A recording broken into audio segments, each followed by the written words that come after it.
Welcome back to red TV viewers. Point ఏమంటే పుతిన్తో స్నేహం మంచిదా? పుతిన్తో జరిగిన స్నేహమే ఇరాన్కి ఈరోజు వరమైందా?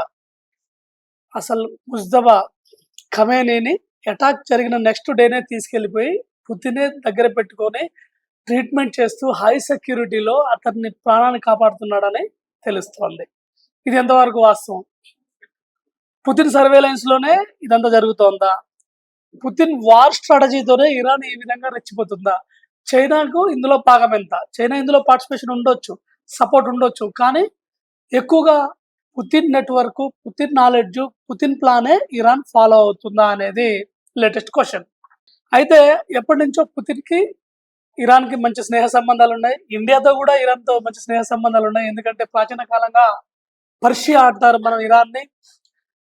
ఎన్సెస్టర్ కల్చర్లో, సివిలైజేషన్లో పర్షియన్స్, తర్వాత భరతవర్ష మన ఇండియన్స్ బిజినెస్ చేశారు.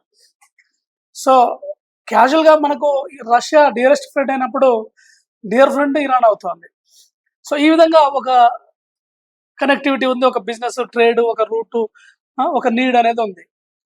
సో ఈ యుద్ధ సమయంలో ఓన్లీ ఇరాన్కు సంబంధించిన సుప్రీం లీడర్ని గట్టిగా సెక్యూర్ చేస్తూ పుతిన్కి సంబంధించిన కేజీబీ సంస్థ ఏదైతే ఉందో దాని నెట్వర్క్ ఇరాన్కు ఉన్నట్టు మనకు అర్థం అవుతోంది.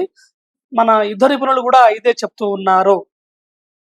అయితే పుతిన్ ఏ విధంగా హెల్ప్ చేస్తున్నాడు ఇరాన్కి? నెంబర్ 1 టెక్నాలజీ, తర్వాత వార్ ఇన్స్ట్రుమెంట్స్ అంటే పరికరాలు ఇస్తున్నాడు, స్పేస్కి సంబంధించిన శాటిలైట్స్ ద్వారా ఇన్ఫర్మేషన్ ఇస్తున్నాడు. అంటే అమెరికాకి సంబంధించిన సైట్స్ ఏ ప్లేస్లో ఉన్నాయి, అక్యురేట్గా ఎంత డిస్టెన్స్లో ఏ మిజైల్ వాడితే నువ్వు టార్గెట్ రీచ్ అవుతావో క్లియర్ కట్గా ప్లాన్ మనకు కేజీబీ పుతిన్ నుంచే వెళ్తున్నట్టు తెలుస్తోంది. పుతిన్ ఇలాంటి పని ఎందుకు చేస్తున్నాడు? పుతిన్కి తెలుసు దీని వెనుక కొంత టెర్రరిస్ట్ యాక్టివిటీస్ కూడా ఉన్నాయి ఇరాన్తో పాటు అని తెలుసు. కానీ ఎవరైతే స్నేహస్తంతో నమ్మి అయతుల్లా అలీ ఖమేనీ జరుగుతుంటే అనవసరమైన వారికి వెళ్ళినప్పుడు ఉక్రెయిన్కు ఫండింగ్ ఇచ్చి, వెపన్స్ ఇచ్చి, మోరల్ సపోర్ట్ ఇచ్చి, వాడు కాంప్రమైజ్ అవుతామన్నా అవ్వకుండా వీళ్ళు ఉక్రెయిన్ యుద్ధంలో ఉంచి, యుఎస్, యూరోపియన్ కంట్రీస్ అన్ని యుద్ధంలో ఉంచి ఏమేమైతే చేశారో, ఏ స్ట్రాటజీ అయితే ఫాలో అయ్యారో సేమ్ అదే స్ట్రాటజీ అంతకన్నా ఎఫెక్టివ్గా పుతిన్ ఫాలో అవుతూ యుఎస్ని ఇబ్బంది పెట్టే పరిస్థితిలో ఉన్నాడు. ఇజ్రాయెల్ మీద పెద్దగా కోపం ఉండకపోవచ్చు పుతిన్, కానీ యుఎస్ వల్ల పుతిన్ 4 సంవత్సరాలు యుద్ధంలో ఉన్నాడు. ఇప్పటికి కూడా యుద్ధం ఫినిష్ అవ్వలేదు. నీ స్నేహితుడు ఉక్రెయిన్కు నువ్వు సహకరించినప్పుడు నేను కూడా ఖచ్చితంగా ఇరాన్కు సహకరిస్తా, ఇంకా టెక్నాలజీ ఇస్తా, అవసరమైతే ఇంకా వెపన్ ఇస్తా. ఇది ఎగ్జిట్ అనేది అంత సింపుల్ కాదు. యుద్ధ ముగింపు అనేది మాకు అనుకూలంగా ఉండాలనేది పుతిన్ స్ట్రాటజీలా కనబడుతోంది. నెక్స్ట్ ఈ తలనొప్పి అంతా ఇరాన్కు ఏ విధంగా ప్లస్ అవుతుందో, ట్రంప్కున్న తలనొప్పి అంతా ఏ విధంగా సెట్ అవుతుందో ఒకసారి చూసుకుంటే డెఫినెట్గా ఇరాన్కి ఇది మోరల్ కాకుండా, సైంటిఫిక్ కాకుండా టెక్నాలజీ బలమైంది.